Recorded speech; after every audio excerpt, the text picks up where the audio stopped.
Welcome to Season 3 of The Dirt on Organic Farming, a podcast from Oats, the Organic Agronomy Training Service.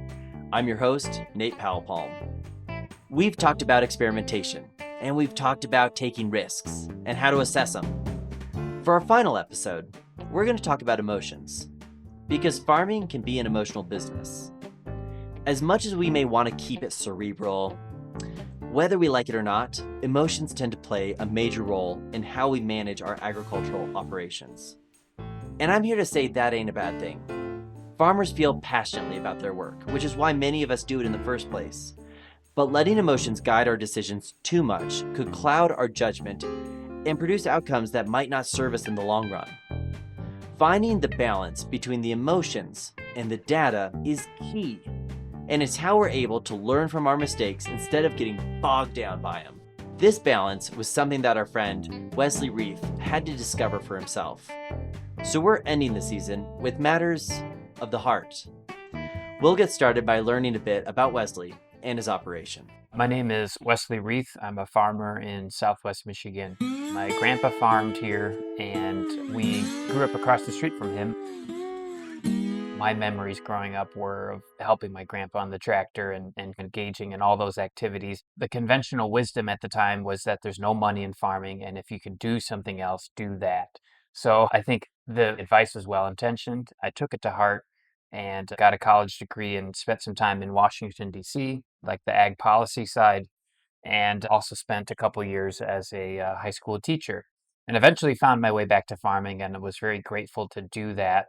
And for the last 8 years or so, I've been leading the operations and the grain program at Grainer Farm in Three Oaks, Michigan. We grow primarily some row crops and cereal grains. So we do corn, soybeans, wheat, rye, and barley, and a few other things on occasion, buckwheat, etc. We are focused primarily on the markets available to us in Michigan. So that includes a lot of the craft beverage market. So our distillers, maltsters, millers, those are folks that we work with a lot directly to showcase, the heirloom corns, the varietals that we enjoy growing and that work well in those applications. The distillers, maltsters, and millers. When have I ever said no to a nursery rhyme about drinking? I tell ya. As you can tell from the variety of crops Wesley grows, Grainer Farms is a really diversified, creative, and sustainably minded operation that works hard to meet the specific needs of their land and their community. I like to say we're not very dogmatic when it comes to the types of practices we engage with on the farm. We currently operate on about 500 acres, and most of that is certified organic production. We're very much focused on creating a resilient and a sustainable operation that allows us to keep farming. We are trying to employ as much no-till as we can, whether that's in a cereal rye field that we crimp and plant soybeans into, or it might mean using more tillage on a cornfield that we need to control some weeds a little bit better in. Everything from that all the way to growing some non-GMO crops or some other crops that maybe aren't certified organic but fit one particular farm better. So we're very focused on soil health, ecological health, and obviously the health of our employees too. And of course, there's a lot of learning that goes into that every single year, and sometimes a tension between agronomics and economics to kind of make all the ends meet. But such is the beauty of farming, and we feel really lucky to be able to do that. Such is the beauty of farming. It's certainly no easy task to balance all of these outcomes, but we do our best. So let's get into Wesley's story. It's about grain marketing for organic products, which is of course a little different than grain marketing conventional grains, since the price of conventional grains is set. But for organics, it's much more variable, and when you're dealing with your hard-earned grain and substantial amounts of money in a small margin business, that can be pretty difficult. So grain marketing is a kind of a tricky thing. It's as close as a lot of folks, at least the folks that I usually interact with, get to gambling. And the hard part is you're gambling with a lot of money and sometimes your livelihood. You put your blood, sweat, and tears into creating this crop, usually corn, soybeans, wheat, whatever it happens to be. And when you sell that, you kind of get one shot to do it. And so I think just by exposure, I adopted this mentality of this is a really emotional decision. It's a significant impact on our bottom line every year and kind of how we sell our grain. And so here comes 2020, and the beginning of the year brought a lot of volatility, right? We had lockdowns, we had a lot of new vocabulary we were learning about essential workers and what it means to work from home or try to work from home and also work at the farm and figuring out how to navigate this kind of new world we were living in. And at the same time, we had some grain in the bins, and I was hearing stories, and some of this was making the news at the time. I remember specifically about dairy farmers having to dump This milk. farm here in West Bend has been forced to dump 25 to 30,000 gallons of milk each day as a part of coronavirus. Or, livestock producers having to call some of their herd just because all these markets were shutting down, right? Farmers couldn't get their product to the distributors. So among myself and a lot of the folks I was talking to at the time, there was this degree of fear around how are we going to sell our grain this year, right? Things really seem up in the air, and we don't know if there's going to be the market that we thought there was going to be for our organic corn or organic soybeans or whatever it was. And so I distinctly remember this was probably in mid-2020. We sold some organic soybeans. We actually needed to clean out a bin, so we took a price. And we thought, well, at least we sold them. This was an okay decision. This was completely new territory, and Wesley could not have known how things would play out. But all the shortages actually led to spikes in food prices. And I remember kind of watching the price change over the next couple weeks, and which turned into months. And the price for these organic soybeans just kept going up and up and up and up, and into a point where I was really kicking myself for making this decision when I did, because sooner than I thought, the price was now, I think, $10 a bushel more than what I had sold mine for, approaching $30 a bushel, which was a lot for organic soybeans, or at least in my part of the world, it seemed like a lot. And so that was a decision I really beat myself up for a long time, because I felt like I had really missed an opportunity, and I was seeing this difference between, what could we have done with this extra many thousands of dollars at the time in this one little decision that I made. I think I speak for everyone when I say it's not fun to reflect on a decision once you have more information and wish you would have chosen differently. For Wesley, being so emotionally attached to his work and knowing what they could have done with that extra money made it all the more disheartening. But he realized beating himself up over it wasn't the best solution.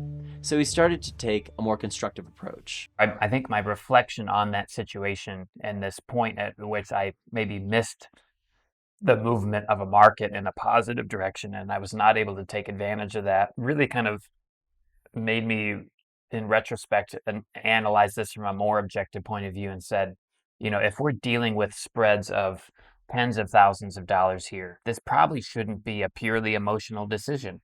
I think there's got to be a better way to kind of fundamentally navigate how to sell grain, when to sell grain, even in an organic market where we've got lots of outside factors playing into what prices do or don't do. And so what we attempted to do following that, and what we're still learning how to do today and trying to get better and better at every year, is I think two things primarily. The first was I understood pretty quickly, I need to know rock solid what my cost of production is for an organic crop. How much does it cost me to produce a bushel of organic soybeans or a bushel of organic corn? And once I know that number, that is a very non-emotional way or a very objective way into helping me navigate when do I need to sell a crop. Because then the attitude that we adopt, once we know that what that number is, I now know how much money I'm making. Right? It's not just a check that I get in the mail and we hope it covers everything. If I'm selling my crop above my cost of production, then I can at least be sure that we can live again to farm next year. So I think that was my biggest piece of learning primarily that came from this, was I need to know what my cost of production is, and I need to have a very good knowledge of, if the market is above that, what is my risk tolerance, and basically seeing if it's going to go higher or lower. But really fundamentally knowing where we're at from a budget perspective or a cash flow perspective, and understanding that, I think took a lot of the emotion out of it for me. And that was really helpful. Luckily for Wesley, he did not have to embark on this mission to figure out his cost of production on his own. I relied on a lot of other farmers for that. We relied on several different tools. There's a lot of great resources in helping farmers kind of find your cost of production, which seems at the outset like a very simple question, but I think it's actually one of the more complicated ones on the farm, especially an organic farm, because you're dealing with a lot of fixed costs, a lot of variable costs, and these costs change every single year. And for a lot of us that farm full time, it can be challenging too to account for our labor. How much do we pay ourselves? And luckily for you, Wesley is happy to share the tools he now uses. The O-Grain Network, the O-Grain Resource from the University of Wisconsin, they've got a couple great tools out there on how to go about establishing a cost of production. I think it's called the O-Grain Compass tool. There's other spreadsheets out there that farmers have built. There's even some platforms that you can purchase as a subscription. We actually use one called Harvest Profit that helps us track our numbers and build a cost of production that we can be confident in, so we can take the emotion out of making that decision. Today, Wesley's a farmer who's put a lot of thought into how he strikes the balance between emotional investment and data-driven decision-making. And he's trying to apply that framework beyond determining cost of production to all aspects of his operation. One of the things that I like to say is there is no such thing as an agnostic farmer, meaning every farmer believes so deeply in the work that they do every day. And that gets down to like what color is the paint on the machinery that I operate, right? And so even equipment purchasing decisions, that becomes a very emotional decision. And I think we saw that too as a result of COVID and the economy that we navigated in the years following. There were lots of supply shortages. We couldn't get equipment maybe when we needed it. And so the prices became very volatile and very expensive very quickly in the equipment world. And so I think as an operator, as a producer, there were definitely some times where we're looking at potentially upgrading a piece of equipment or trading something or selling something. And a one quick look at the price tag compared to what it was right before COVID makes the decision all of a sudden seem not very attractive. And I think it goes back to the same thing, right? If I'm emotional about that decision, there's not a whole lot of leeway for me to kind of navigate it in an objective way. And so we're actually using a lot of these same tools. It's not necessarily a cost of production tool. It's a cost of machinery or an operating cost, right? How much does it cost me to run this tractor over this many acres per year? And that's the tool that I can then use to justify, hey, is this a good purchase right now? But Wesley understands from personal experience that this is by no means an easy thing for many farmers to do. The culture that I was brought up in as a farmer is very emotional, which is kind of, in a way, almost ironic and antithetical into the way that a lot of farmers are very much like individualists, pick yourselves up by your bootstraps and get the work done type of mentality. And again, I don't think that's necessarily a bad thing. I think that's the beautiful and frankly the very human part of us being involved with growing crops to feed people. So I don't want to advocate for no emotion at all, because I think that's missing the point. At the same time, I think that emotion can get us into a tricky corner sometimes if we're purely making a decision that involves a lot of dollars and cents without consulting what do our finances tell us, what do our market conditions tell us, what do our advisors tell us, frankly, about what is the right decision to make right now. What we've learned to try to do, I think in a perfect world, is to leverage the things that make us human, our problem solving, our ability to analyze a complex situation and come up honestly with a solution that's probably not perfect in any way, but is this kind of multifaceted compromise. So I think for myself, the learning to combine the objective data alongside keeping this deep-seated emotion and value and belief we place in our work, I think putting those together, especially as organic farmers, we face enough headwinds already. I think this is a quick way to give ourselves every tool in the toolbox, so to speak, to make good financial decisions, is by kind of taking some of that emotion out of it.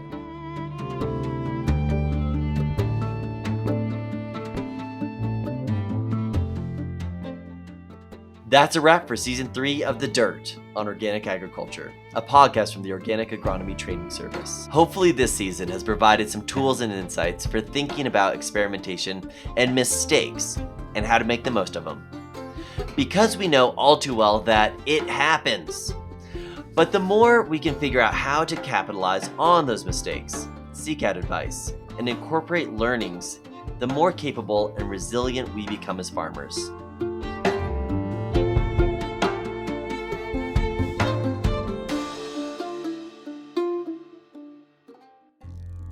That's a wrap for Season 3 of The Dirt on Organic Agriculture, a podcast from the Organic Agronomy Training Service. Oats provides training to agronomists, advisors, and crop consultants so that farmers will have better access to reliable, science-based advice for their unique farm operation. Special thanks in this episode goes to Wesley Reith of Grainer Farm. This episode was produced by Blue Canoe Studios.